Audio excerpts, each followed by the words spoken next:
ونصلي على رسوله الكريم. أما بعد، أعوذ بالله من الشيطان الرجيم. بسم الله الرحمن الرحيم. لن تنالوا البر حتى تنفقوا مما تحبون وما تنفقوا من شيء فإن الله به عليم. صدق الله مولانا العظيم. الحمد لرب هو شاف لسقيم والشکر لمن ارحم من کل رحیم. سب تعریف اللہ پاک کے لیے ہے. وہ کریم ہے، وہ رحیم ہے، اور اسی کا فضل عظیم ہے. ببرکت ان اللہ وملائکتہ یصلون علی النبی یا ایھا الذین آمنوا صلوا علیہ وسلموا تسلیما.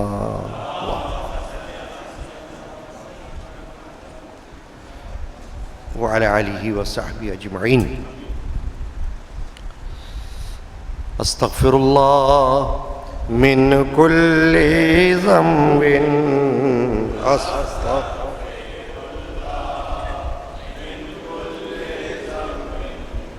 استغفر اللہ من کل ذنب استغفر اللہ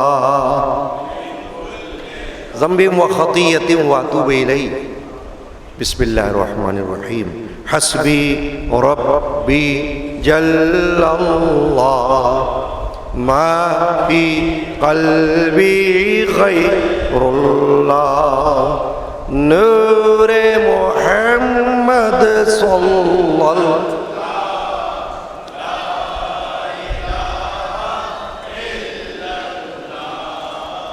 حسبی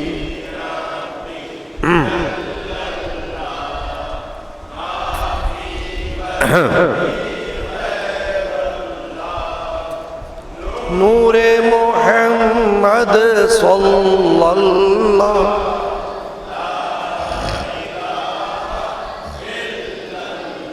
عرض غلام فقیر ہے اب رحمت اللہ علیہ. داخل رحمت ہوں ہم سب، ذکر قبول ہو یہ یا رب. لا الہ الا اللہ حسبی ربی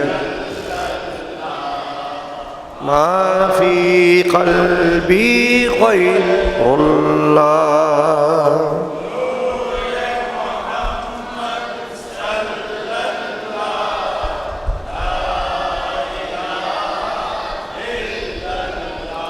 صلی اللہ علیہ یا رسول اللہ وسلم علیہ یا حبیب اللہ صلی اللہ علیہ.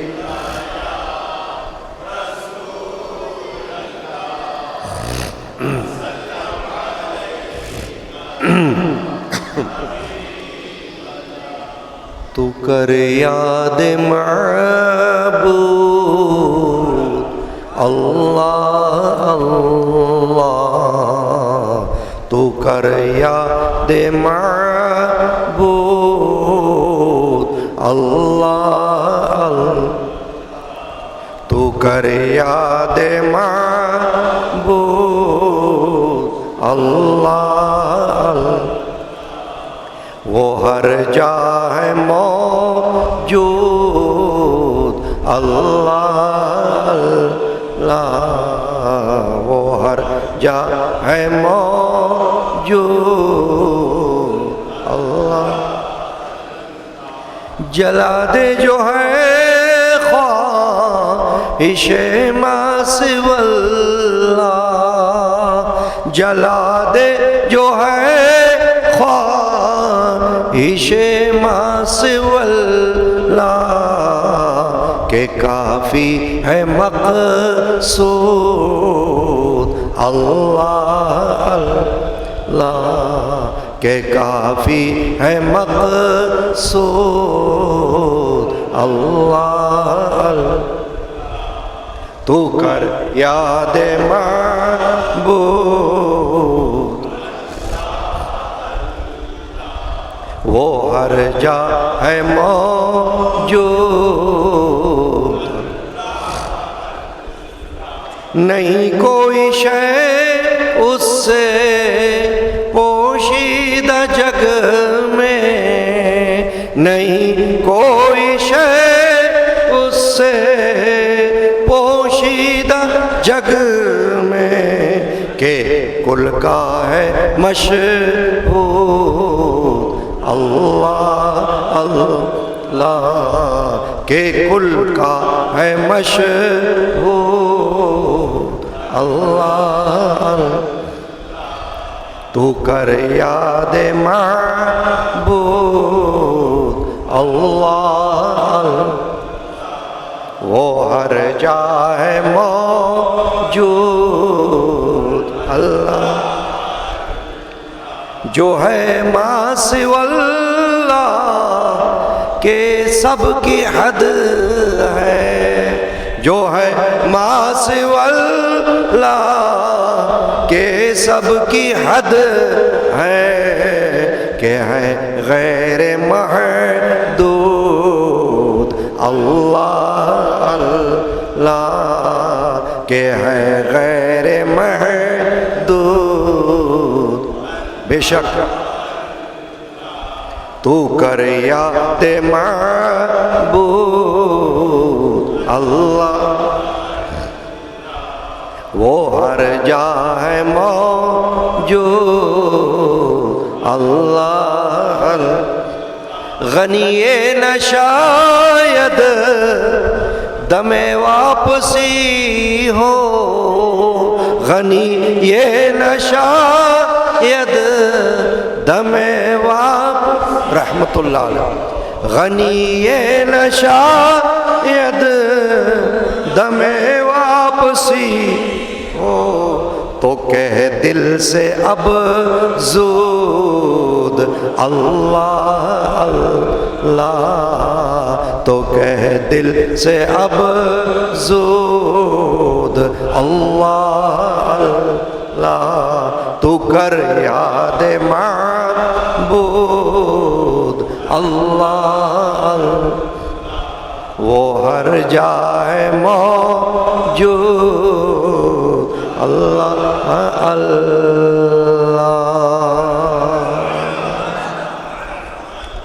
سبحان اللہ و بحمدہ سبحان اللہ العلی العظیم حاضرین کرام قرآن مجید فرقان حمید کے چوتھے پارے سورہ آل عمران کی آیت نمبر 92 ورس نمبر 92 کی تلاوت کا شرف اس فقیر گناہگار نے حاصل کیا بہت اہم بہت ضروری آیت کریمہ ہے اور نص قرآنی ہے قرآن سے ثابت یہ مضمون اور موضوع اللہ کی راہ میں کون سی چیز خرچ کی جائے اس پر آج گفتگو مقصود ہے راہ خدا میں کون سی چیز خرچ کی جائے یہ مضمون احادیث میں بھی ہے اور اسی سے اس کی اہمیت کا اندازہ آپ لگا لیں کہ جو مضمون قرآن میں بھی واضح ہو پھر احادیث میں بھی واضح ہو تو اس کی اہمیت تمام مسلمان مردوں عورتوں کے نزدیک کتنی بڑی ہو. کیا فرمایا اللہ نے؟ لن تنالوا البر حتى تنفقوا مما تحبون. ہرگز نیکی میں کمال حاصل نہ کر سکو گے جب تک اپنی پیاری چیز میں سے کچھ خرچ نہ کرو. یہ جو میں نے عرض کیا کہ کون سی چیز اللہ کی راہ میں خرچ کی جائے، اللہ نے خود ہی بتا دیا، وضاحت فرما دی کہ جو چیز اللہ کی راہ میں خرچ کی جائے اس کے بارے میں ایک کلیہ، ایک قاعدہ، ایک فارمولہ پیش نظر رکھو کہ وہ چیز تمہیں محبوب ہونی چاہیے، تمہیں بھی پسند ہونی چاہیے، تمہیں خود معلوم ہونا چاہیے کہ یہ مجھے بھی اچھی لگتی ہے، مجھے بھی یہ چیز پیاری ہے. اب وہ چیز اللہ کی راہ میں اگر خرچ کریں گے تو پھر اس کا لطف کچھ اور ہی ہوگا. ایک تو یہ ہے نا کچھ بھی کر دیا، اگرچہ کچھ بھی کرنا وہ بھی اللہ کے پاس قبول ہے، مگر ہمیشہ بہتر سے بہتر کی طرف انسان دیکھتا ہے. یہ قاعدہ دنیا میں بھی انسان رکھتا ہے. کیا؟ پروموشن، ترقی ہے نا. نوکری بھی کرتا ہے تو کیا دعا کرتا ہے؟ یا اللہ میری ترقی ہو جائے. بھائی نوکری تو ہے تمہارے پاس، تنخواہ تو اب بھی مل رہی ہے، تم جس گریڈ میں ہو وہ بھی تمہارے لیے تو نفع بخش ہے نہیں. کہے گا اور اونچا گریڈ ہو جائے، ہے کہ نہیں؟ بات وہ کرتا ہوں جس کی آپ تائید کریں کہ ہاں بات تو صحیح ہے. کون ہے جو یہ کہتا ہے کہ میں ساری وقت ریٹائرمنٹ تک ایک ہی گریڈ میں رہوں؟ سوچتا ہے میں ترقی کروں، بلکہ اگر پروموشن نہ ملے تو احتجاج بھی کرتا ہے. کیوں؟ ترقی چاہتا ہے، بہتر سے بہتر چاہتا ہے، اچھے سے اور اچھا چاہتا ہے. تو اللہ تبارک و تعالیٰ نے فرمایا کہ خرچ کرنے کے لیے تو بہت ہی چیزیں ہیں، بہت ساری چیزیں ہیں، مگر بہتر کیا ہے کہ جو چیز تمہیں خود دل کو بھاتی ہو، اچھی لگتی ہو، اس میں سے کچھ خرچ کرو. اس میں سے یہ بھی شرط نہیں لگائی اللہ نے کہ وہ سب کے سب دے دو، نہیں. فرمائے مما. مما کا لفظ قرآن میں جب آتا ہے تو اس لیے آتا ہے کہ جو کچھ تمہارے پاس ہے اس میں سے نکالو. سب کے سب خرچ کرنا یہ تو بہت بڑا تقویٰ ہے جو عام آدمی سے ممکن بھی نہیں اور عام آدمی سے اللہ کا مطالبہ بھی نہیں. مطالبہ ہوتا تو پھر مما کا لفظ نہ آتا. ہر بات سمجھنے والی ہے. اس موقع کو جو آج ہمیں ملا ہوا ہے غنیمت سمجھ کے سمجھتے رہیے. سب کے سب کچھ خرچ کرنا یہ بھی تاریخ میں ملتا ہے. خلیفہ اول سیدنا حضرت ابو بکر صدیق رضی اللہ تعالی عنہ، انہوں نے یہ مثال پیش کی تھی ایک موقع پر. کیا مثال پیش کی تھی؟ کہ آپ نے اپنا سارا مال لا کر رسول اللہ کے قدموں میں ڈال دیا صلی اللہ علیہ وآلہ وسلم. سب کچھ.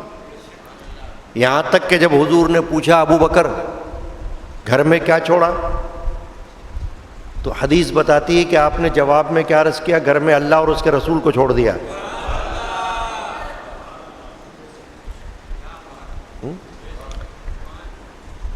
اب یہ کام تو ابو بکر صدیق کے جیسے کا ہی ہو سکتا ہے نا، ہم جیسوں کا کہاں ہو سکتا ہے کہ سب کا سب لٹا دے.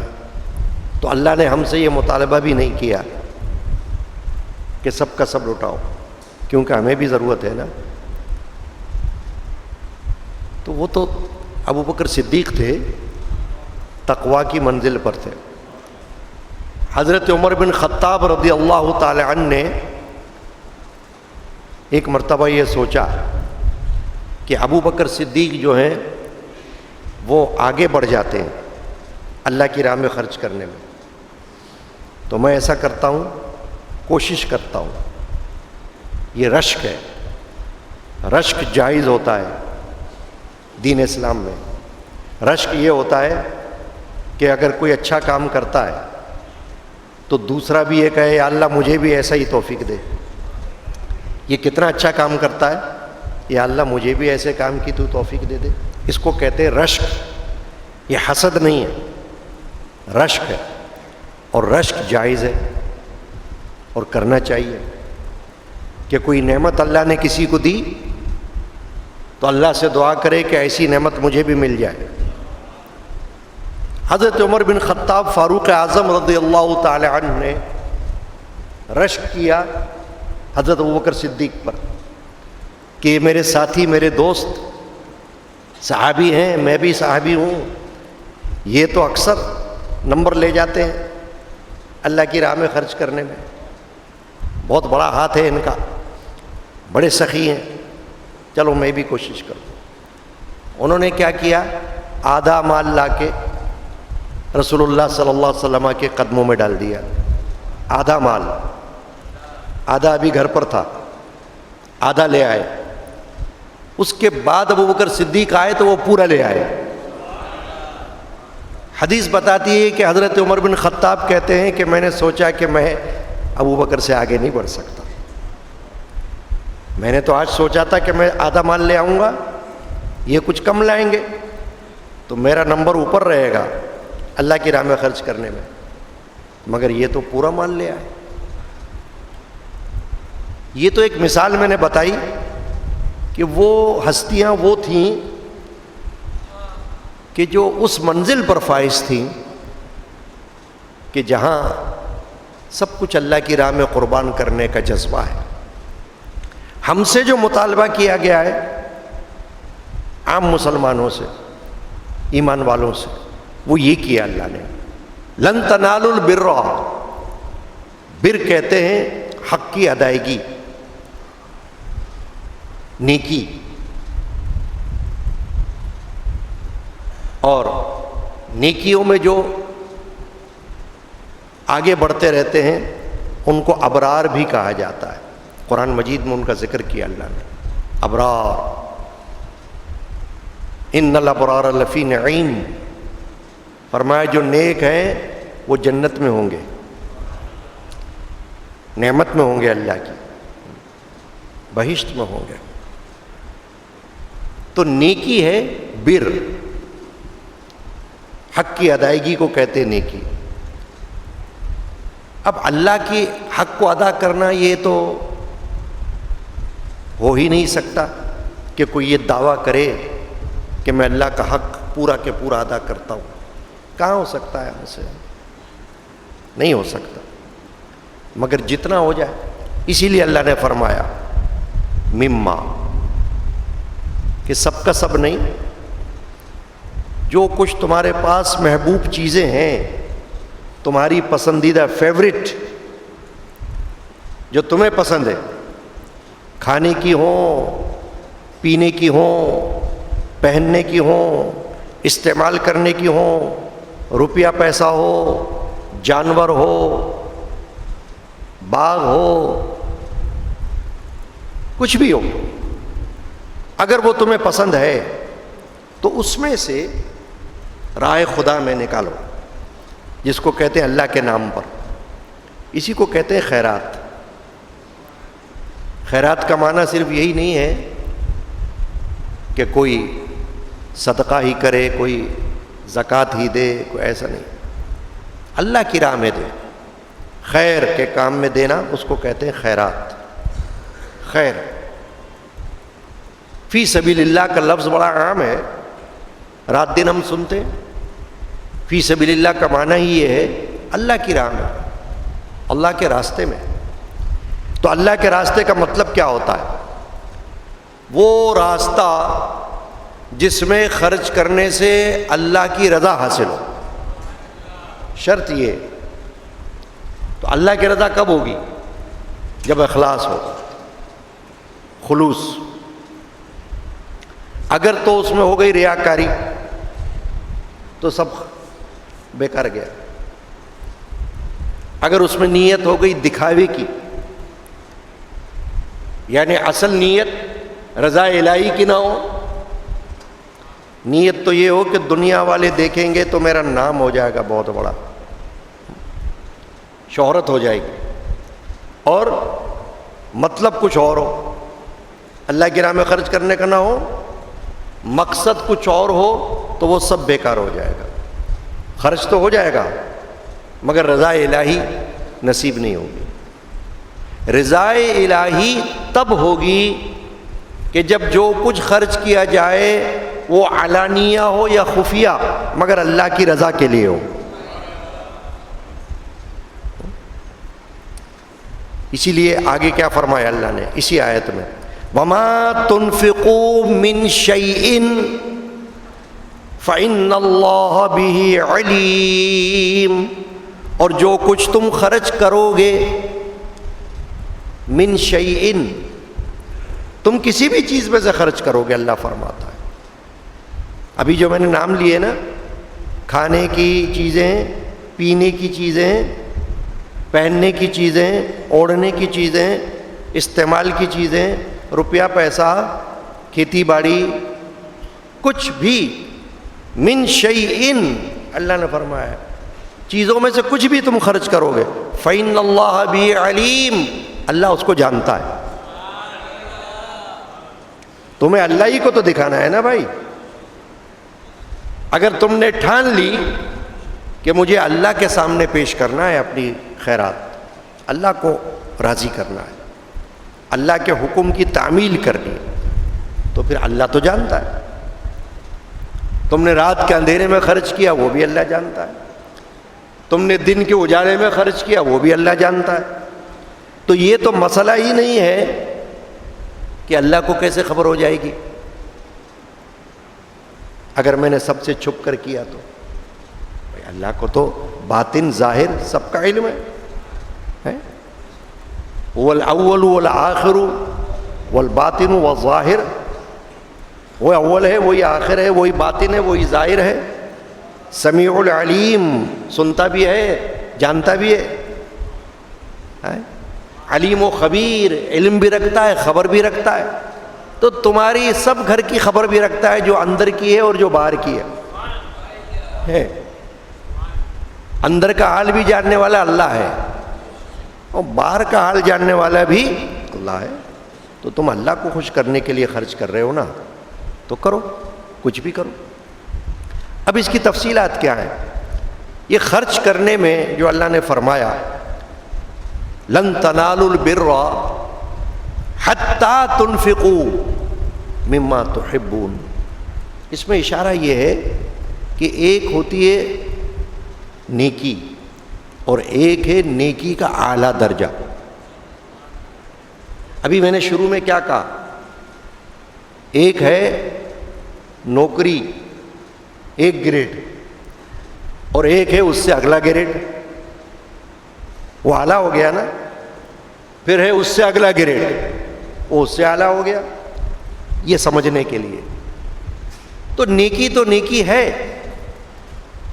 حضرت حسن بصری رضی اللہ تعالیٰ فرماتے ہیں کہ اگر کسی نے ایک کھجور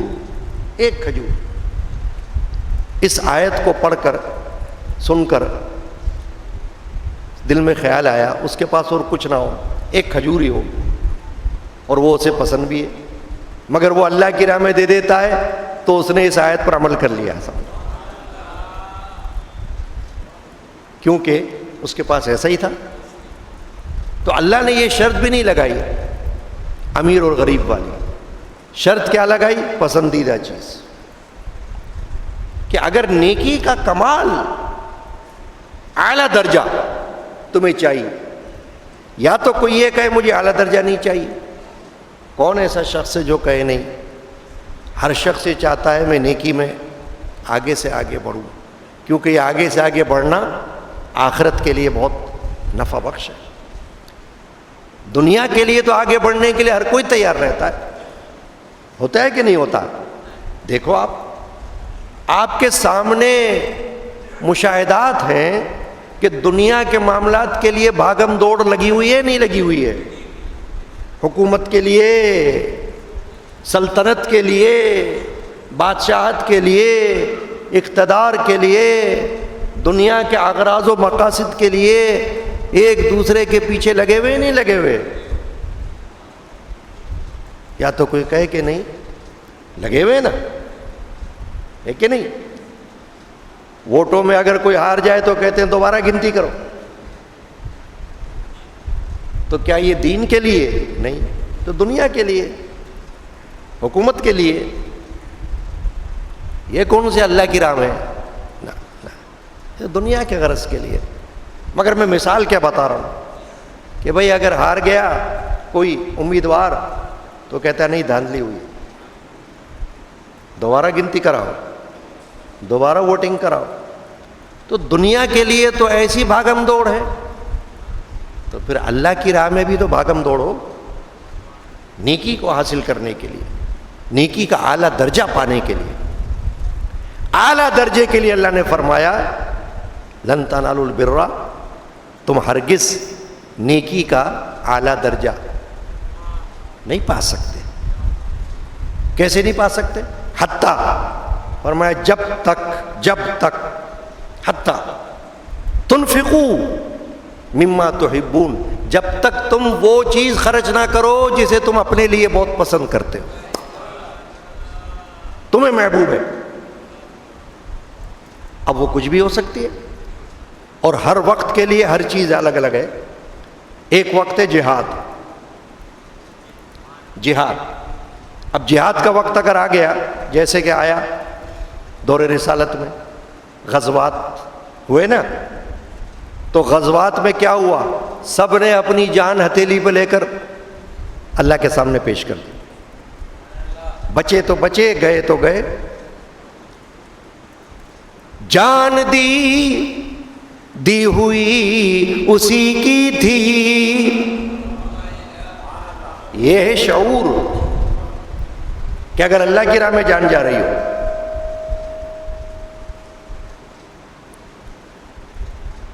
اگر اللہ کی راہ میں جان جا رہی ہو تو اس وقت اندر سے آواز یہ آئے جان دی ہوئی اسی کی تھی، حق تو یہ ہے کہ حق ادا نہ ہوا۔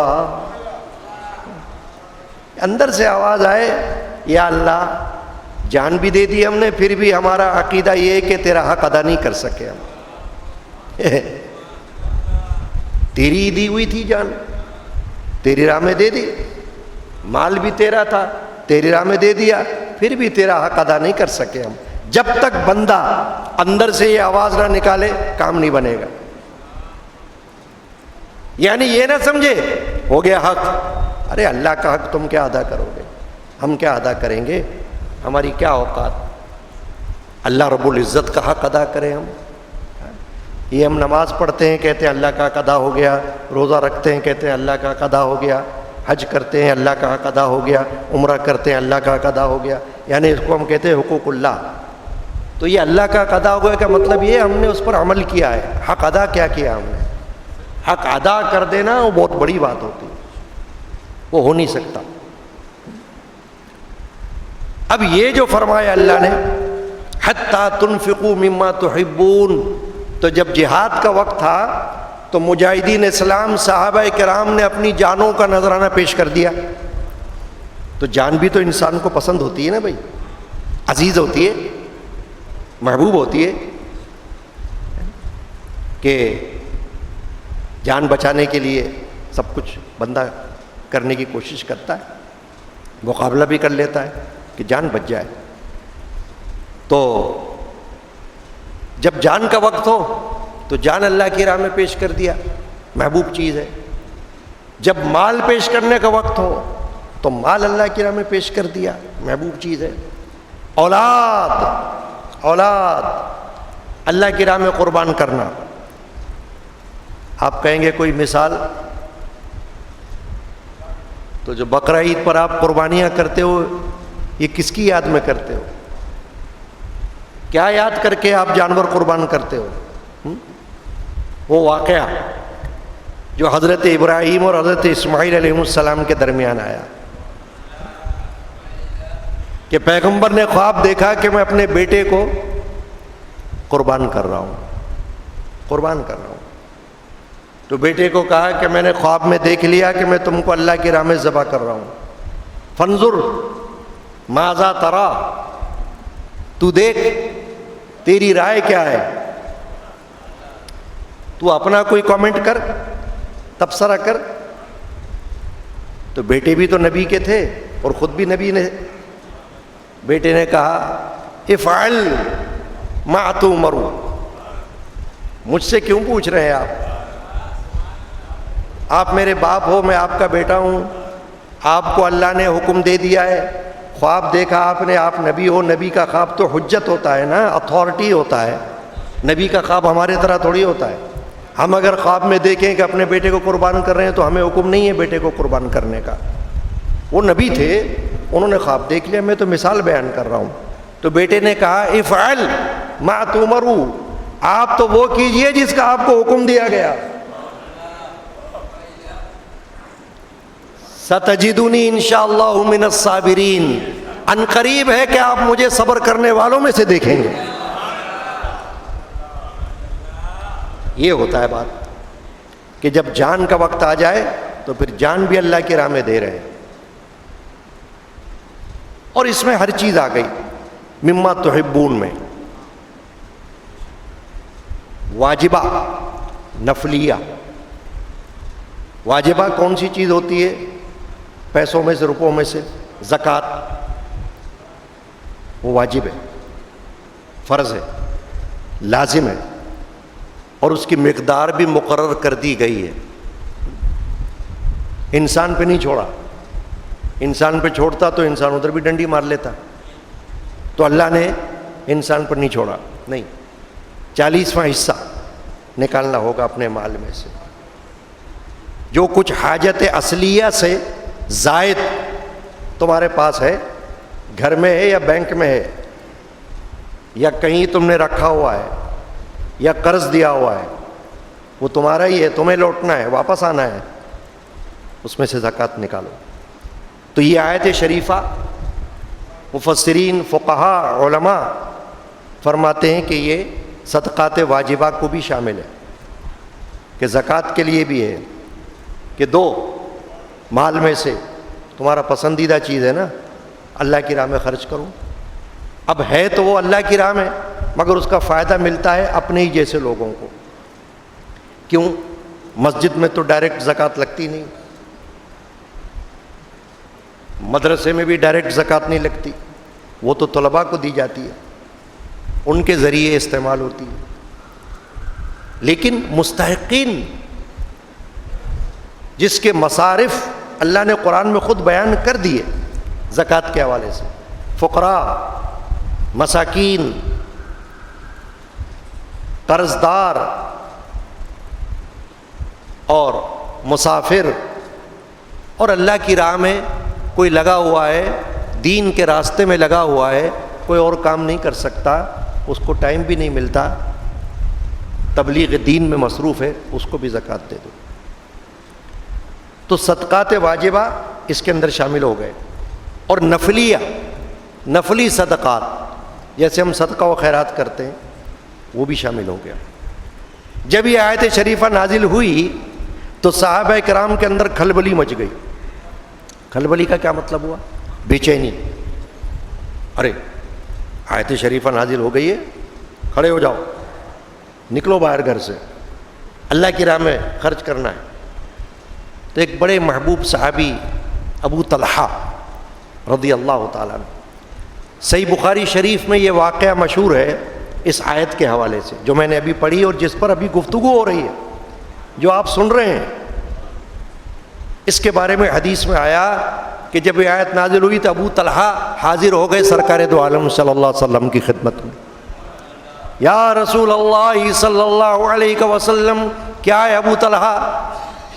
عرض کیا یہ آیت نازل ہوئی ہے نا کہ اللہ کی راہ میں پسندیدہ چیز خرچ کرو.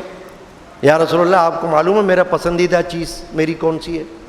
کون سی ہے؟ فرمایا آپ کے مسجد نبوی کے سامنے, بالکل سامنے ایک باغ ہے, بیرحا اس کا نام ہے, اس میں کنواں بھی ہے پانی کا, آپ پانی بھی پیتے ہیں اس سے.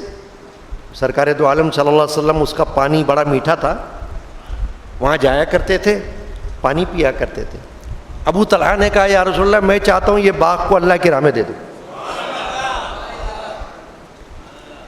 یہ آیت نازل ہوئی ہے نا, یا رسول اللہ میری خواہش یہ ہے.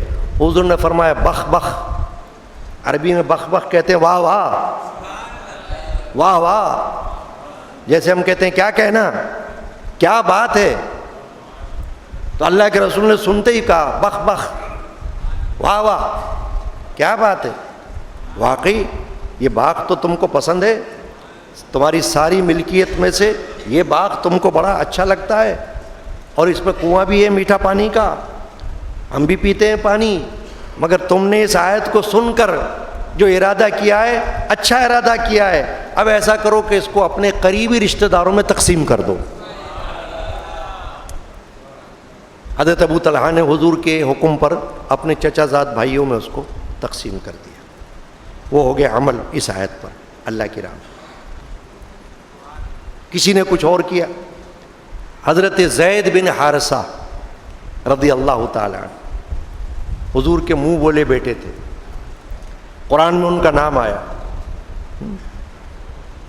واحد صحابی ہیں جن کا نام قرآن میں آیا, اور کسی صحابی کا نام قرآن میں نہیں آیا. نام ان کا نام آیا زید. اب زید نے کیا کیا, گھوڑا لے کر آ گئے.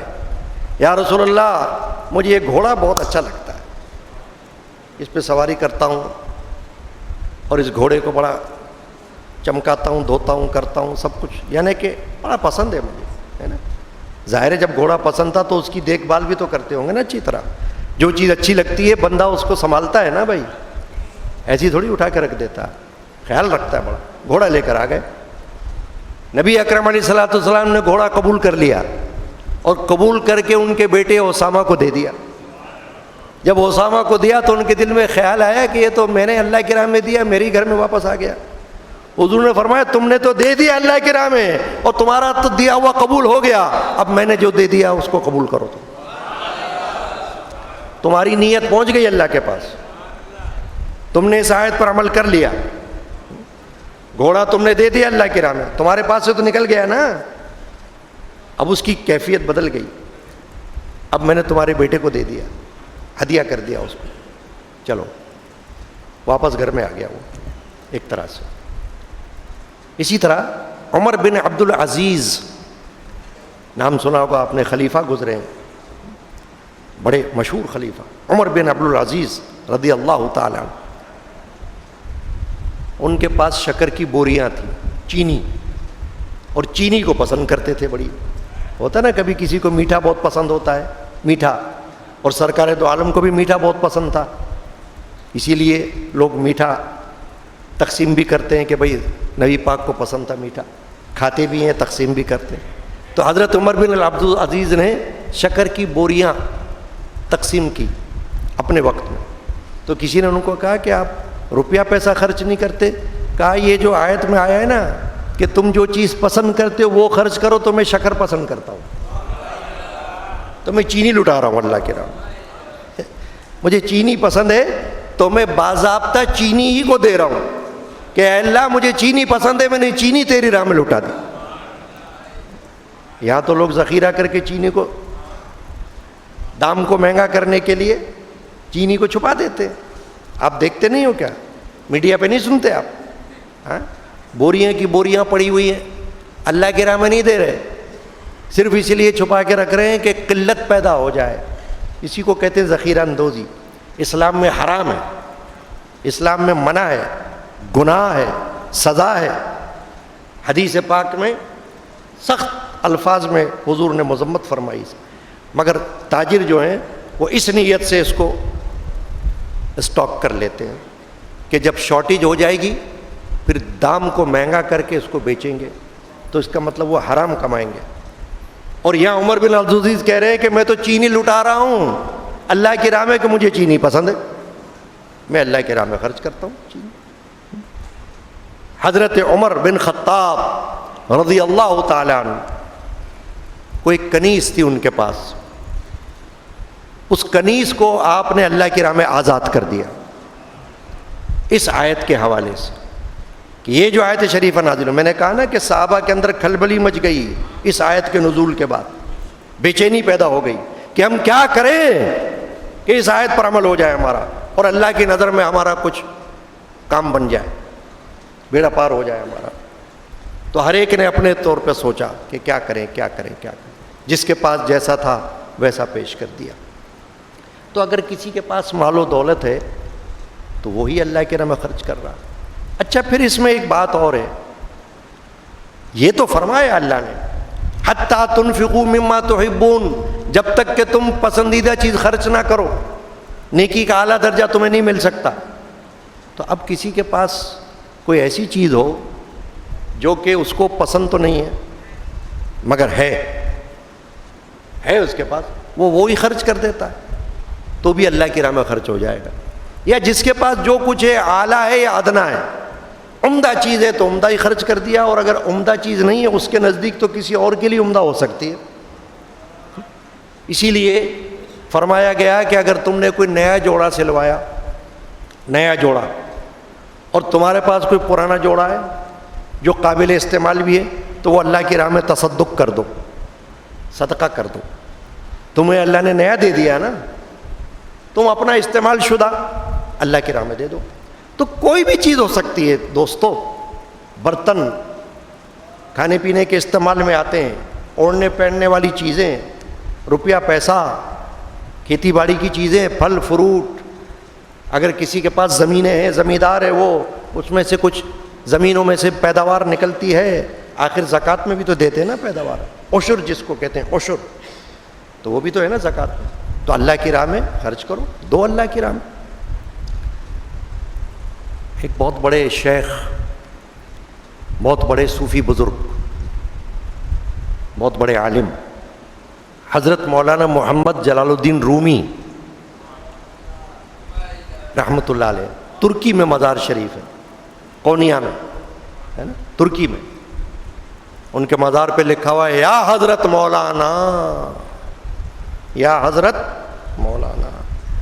علامہ اقبال ان کے بڑے عاشق تھے، بڑے شیدا تھے، ان کو اپنا مرشد کہا علامہ اقبال نے.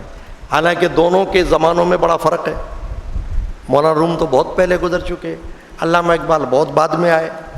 مگر عقل اور شعور اس کا نام ہے کہ جب مولانا روم کی تعلیمات کو آپ نے دیکھا تو کہا یہ تعلیم تو قرآن کی تعلیم ہے، یہ تو حدیث کی تعلیم ہے ان کی کتاب مثنوی شریف میں. ان کو اپنا مرشد معنوی کہا. میں بھی ہوں اسی قافلہ شوق میں اقبال، جس قافلہ شوق کا سالار ہے رومی. یہ شعر ہے علامہ اقبال کا. اور ایک اور شعر ہے ان کا، مرشد رومی حکیم پاک ذات، سر مرگو زندگی برماں کشاد. علامہ اقبال کہہ رہے ہیں شعر کے اندر، اور طرز وہی ہے مثنوی رومی والی، کیونکہ رومی کو اتنا پسند کیا انہوں نے کہ انہی کی طرز پر اپنے اشعار بھی لکھے. کہہ رہے ہیں مرشد رومی حکیم پاک ذات. مرشد روم وہ ہیں کہ حکیم ہیں، حکیم مانے حکمت کی بات بتانے والے، سر مرگ و زندگی برما کشاد، کہ یہ وہ مرشد رومی ہے کہ موت اور زندگی کا راز انہوں نے مجھ پر آشکار کر دیا، کھول دیا۔ مجھ کو معلوم ہو گیا موت کیا ہے، مجھ کو معلوم ہو گیا کہ زندگی کیا ہے، موت و حیات کی حقیقت سے مجھ کو آشنا کر دیا۔ یہ تو بات میں نے اس لیے کی کہ مولانا روم کی اہمیت پتہ چلے۔ یورپ نے اورینٹلسٹ جو گزرے ہیں، مستشرقین، انہوں نے اپنے اپنے انداز میں مولانا روم پر ریسرچ کی ہے، ان کی تعلیمات پر کتابیں لکھی ہیں۔ اے tribute to Maulana room, any میری شمل، جرمن کی ایک مستشرق خاتون گزری ہے، وہ بہت ریسرچ کرتی تھی، اس نے اے ٹریبیوٹ ٹو مولانا روم پر کتاب لکھی ہے، اس پر مولانا روم کو خراج عقیدت پیش کیا اس نے۔ ایسے یہ مولانا روم گزرے۔ اب مولانا روم نے اس آیت کریمہ کو لے کر شعر لکھا، مثنوی شریف۔ کیا شعر لکھا؟ جس پر ابھی گفتگو ہو رہی ہے اس آیت پر، بات سے بات چلتی ہے نا۔ فرمایا ہر چے داری صرف کن در راہ او، لن تنالوا البر حتی تنفقوا۔ یہ شعر فرمایا مولانا روم نے۔ کیا کہتے ہیں فارسی زبان میں؟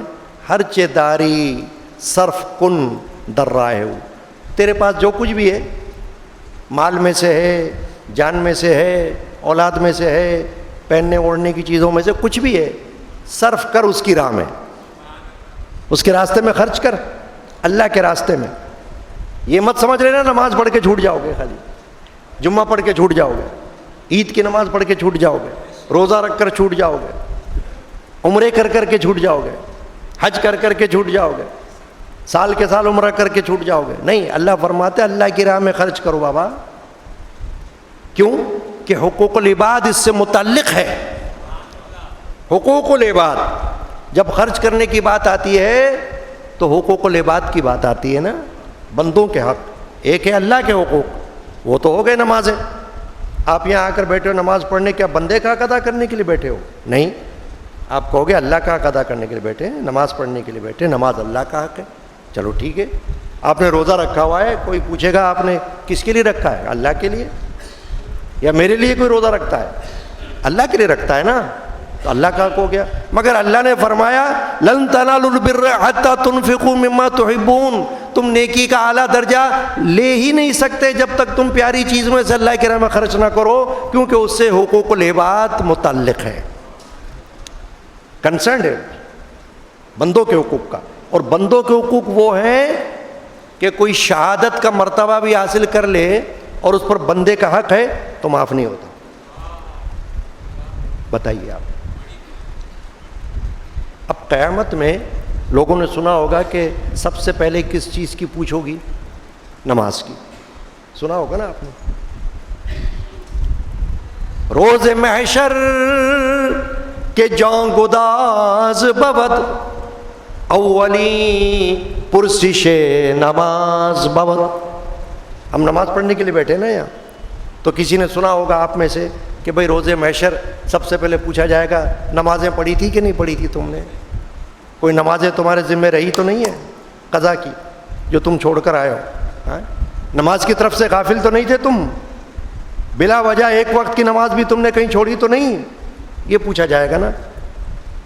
علماء فرماتے ہیں کہ یہ ہوگا حقوق اللہ کے بارے میں، اور حقوق العباد کے بارے میں جو سوال ہوگا وہ یہ ہوگا تم نے کسی کو بلا وجہ قتل تو نہیں کیا تھا؟ جواب دو اس کا۔ دنیا میں چاہے کسی کے کہنے پر کیا ہو، چاہے خود کیا ہو، لیکن خام و خواہ کسی کی جان تو نہیں لی تھی دنیا میں؟ لی تھی تو بتاؤ تاکہ ابھی تمہارے کے ساتھ ایسی تیسی ہوگی ابھی تمہاری۔ پوچھا جائے گا تم سے۔ تو حقوق العباد میں سب سے پہلے یہ پوچھا جائے گا، اور حقوق اللہ میں نماز پوچھا جائے گا۔ تو یہ جو اللہ کی راہ میں خرچ کرنا ہے یہ حقوق العباد سے وابستہ چیزیں ہیں، اسی لیے اللہ نے اس طرف توجہ دلا دی کہ اس سے غافل مت رہنا بھائی، ہے نا۔ جس اللہ نے تم کو مال دیا ہے اس اللہ کی راہ میں مال کو خرچ کرو۔ وما تنفقوا من شيء فإن الله به علیم، جو کچھ بھی تم خرچ کرو گے کسی چیز میں سے وہ اللہ کو پتہ ہے۔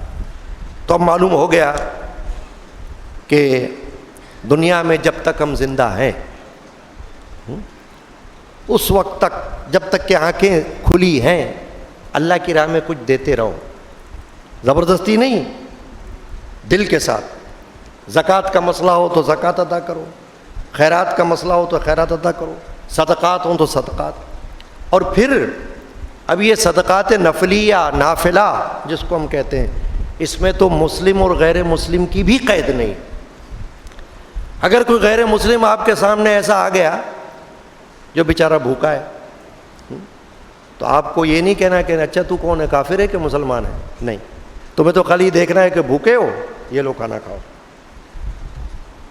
پیاسے ہو، یہ لو پانی پیو، ننگے ہو، یہ لو کپڑا لو، اللہ کی راہ میں دے رہے ہو، یہ بھی اللہ کی راہ میں خرچ کرنا۔ اللہ کی راہ میں خرچ کرنے کے لیے کافر اور مسلم کی کوئی قید اسلام نے نہیں رکھی۔ یہ ہے ہمارا دین، یہ ہمارا اسلام۔ کسی کو بتاؤ اسلام کا صحیح نقشہ، اسلام کا صحیح پرسیپشن، صحیح کانسیپٹ لوگوں کو بتاؤ کہ پتہ چلے کہ ہمارا دین تو وہ دین ہے کہ جو جب خرچ کرنے کی بات آتی ہے نا تو اس میں کافر مسلم کی بھی قید نہیں رکھتا۔ ہاں زکوٰۃ نہیں دے سکتے آپ، زکوٰۃ صرف مسلمان سے لی جاتی ہے، مسلمان کو دی جاتی ہے، یہ شرعی مسئلہ ہے۔ مگر خیرات، صدقات، صدقات نافلہ، اس میں تو کوئی بھی سامنے آ جائے جو مستحق ہے اسے دے دو۔ اور پھر ایک بات اور بھی ہے، اللہ تبارک و تعالیٰ نے قرآن مجید میں ایک جگہ یہ ارشاد فرمایا کہ جو کچھ تم خرچ کرتے ہو اللہ کی راہ میں، اس کے بارے میں ایک خیال اور رکھنا ہے کہ کوئی ایسی چیز جو تم سمجھتے ہو کہ کسی کے کام ہی کی نہیں، کسی کے بھی کام کی نہیں ہو، اس کو خرچ کرنے سے اللہ کی راہ میں خرچ کرنے کا ثواب نہیں ملے گا، کیونکہ وہ تو ردی ہے نا، بالکل ردی، تو کیا ملے گا ثواب؟ کم از کم ایسی چیز دو جو تمہارے کام کی نہ ہو، کسی اور کے کام کی ہو، تو چلو ٹھیک ہے۔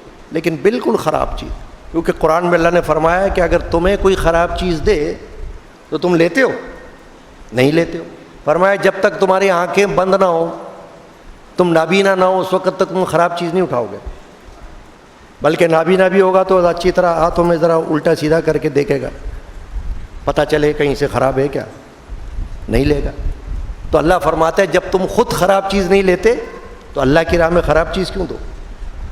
اللہ کے لیے خراب چیز دو گے کہ بھائی کوئی کام نہیں آ رہی تو چلو جا کے مسجد میں جا کے دے دو، ہے نا؟ ایسے نہیں، اچھی چیز دو۔ تو آج کے جمعہ میں یہ جمعۃ الوداع بھی ہے، تھوڑا سا کچھ جمعۃ الوداع پہ بھی بات کرنی ہے۔ یہ تو بات ہو گئی یہاں تک کہ مولانا روم نے جو شعر لکھا، ہر چداری صرف کن در راہ او، جو کچھ تیرے پاس ہے اس کو اللہ کی راہ میں خرچ کر۔ لن تنالوا البر حتی تنفقوا، یہ آیت کوٹ کر دی کہ دیکھو اللہ نے یہ فرمایا کہ تم نیکی کا درجہ حاصل نہیں کر سکتے، اعلیٰ درجہ، جب تک اللہ کی راہ میں محبوب چیز خرچ نہ کرو۔ تو پسندیدہ چیز کو اللہ کی راہ میں خرچ کرو۔ اب آ جائیے اس بات پر کہ جمعۃ الوداع ماہ رمضان شریف کا آخری جمعہ ہے۔ اب آخری جمعہ جو ہوتا ہے عام طور پر سالہ سال سے لوگ اس کو بڑی حسرت کے ساتھ رخصت کرتے ہیں۔ حسرت کیوں ہوتی ہے؟ جمعہ تو پھر بھی آئے گا، رمضان بھی آ جائے گا، کیا آئندہ سال رمضان نہیں آئے گا؟ آئے گا۔ ہم ہوں گے کہ نہیں ہوں گے اب یہ پتہ نہیں۔ آئندہ سال کیا آخری جمعہ نہیں آئے گا؟ آئے گا۔ ہم ہوں گے یا نہیں ہوں گے اب یہ پتہ نہیں۔ تو حسرت اس بات پر ہوتی ہے کہ اے ماہ رمضان، تجھے ہم نے دیکھا، تجھے ہم نے پایا، تیرے مہینے کے ہم نے روزے رکھے، وہ تو ٹھیک ہے، مگر اب پتہ نہیں آئندہ سال ہم کو دیکھنا نصیب ہو کہ نہ ہو، تو ہم تجھے رخصت کرتے ہیں اس حسرت کے ساتھ، اس گریہ وزاری کے ساتھ، اس رقت کے ساتھ کہ ہم نے تیری کوئی خدمت تیرے حق کے مطابق نہیں کی، ہے نا؟ اور یہ بات درست ہے اپنی جگہ۔ ابھی میں نے کیا کہا تھا کہ حق تو ادا ہو ہی نہیں سکتا، تو ماہ رمضان کا حق بھی ہم ادا صحیح معنوں میں کر نہیں سکتے، ہمارے اندر سے دل کی آواز ہے، کیا پتہ ہمارے روزوں کے اندر بھی کوئی کمی ہو گئی ہو۔ یہ جو صدقہ فطر ادا کیا جاتا ہے نا، فطرانہ، حدیث میں آئے اسی لیے کہ اگر کوئی روزے میں تمہارے کجی رہ گئی ہو، کمی رہ گئی ہو، تو اللہ تعالیٰ اس کے صدقے میں قبول کر لے روزے کو تمہارے، کیونکہ تم نے اللہ کی راہ میں خرچ کیا ہے نا۔ تو فطرہ عید سے پہلے ادا کرنا اچھی بات ہے، مگر بعد میں بھی ادا کرنا ہوگا اگر نہیں ادا کیا تو ماہ رمضان میں روزے میں کوئی کمی رہ گئی ہو، تراویح میں کمی رہ گئی ہو، تلاوت قرآن میں کمی رہ گئی ہو، خیر و خیرات میں کمی رہ گئی ہو، زکوٰۃ میں کچھ کمی رہ گئی ہو، تو اس ماہ رمضان کو رخصت کرتے ہوئے ہمارا دل یوں اداس ہوتا ہے کہ اب پتہ نہیں آئندہ سال ہمیں ملے کہ نہ ملے، یا اللہ تو ہمیں پھر نصیب کرنا۔ تو آج ہم اس رمضان کو اس حوالے سے رخصت کرتے ہیں کہ یہ الوداعی رمضان ہے، الوداع ہے، جمعۃ الوداع ہے۔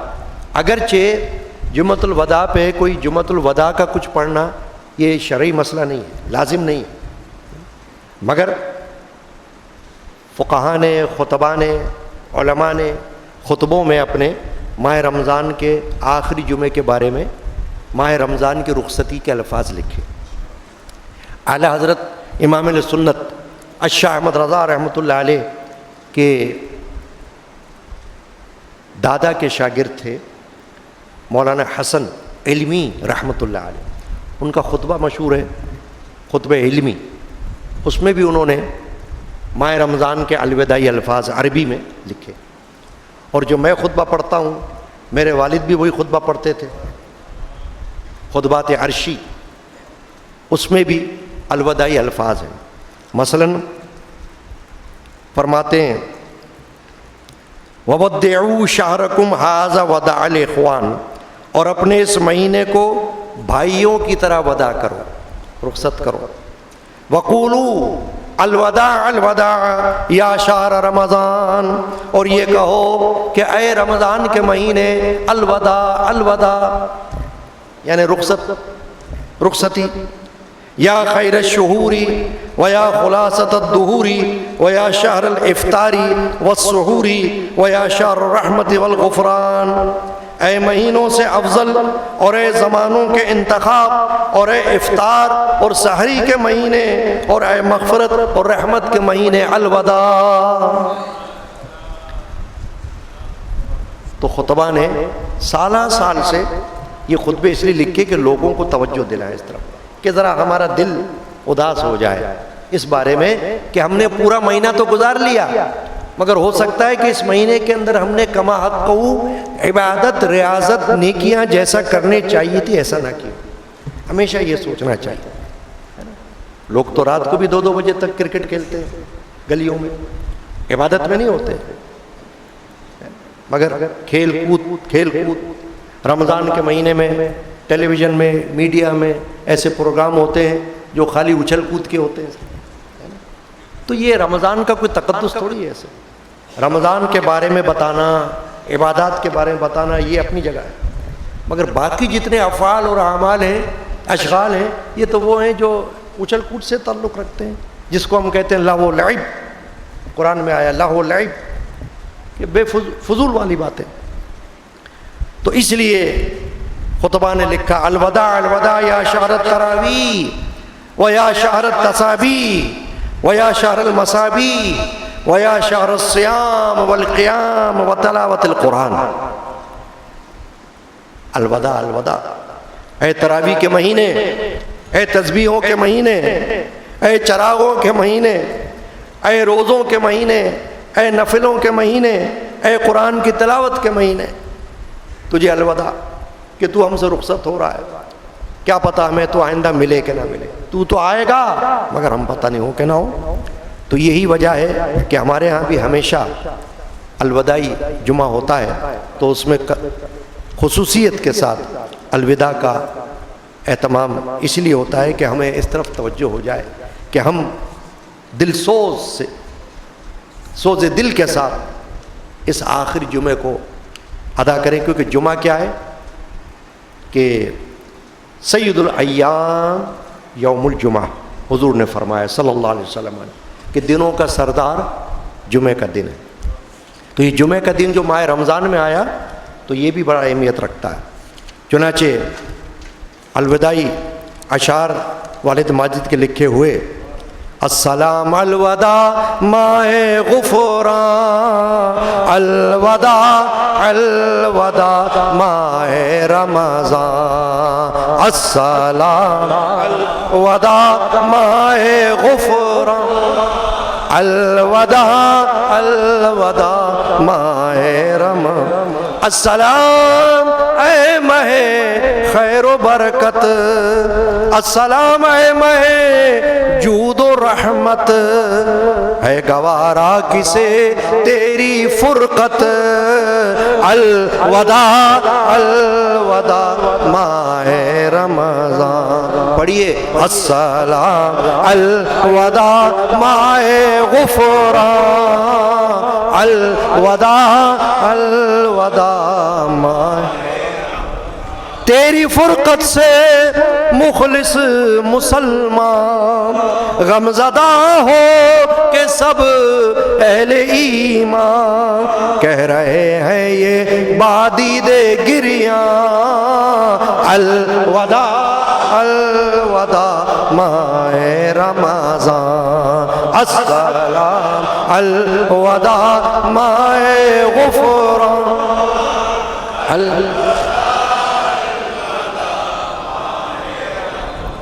دیکھیے ہم میں سے بہت سے ایسے لوگ ہوں گے جن کے پیارے گزشتہ رمضان میں ہمارے ساتھ ہوں،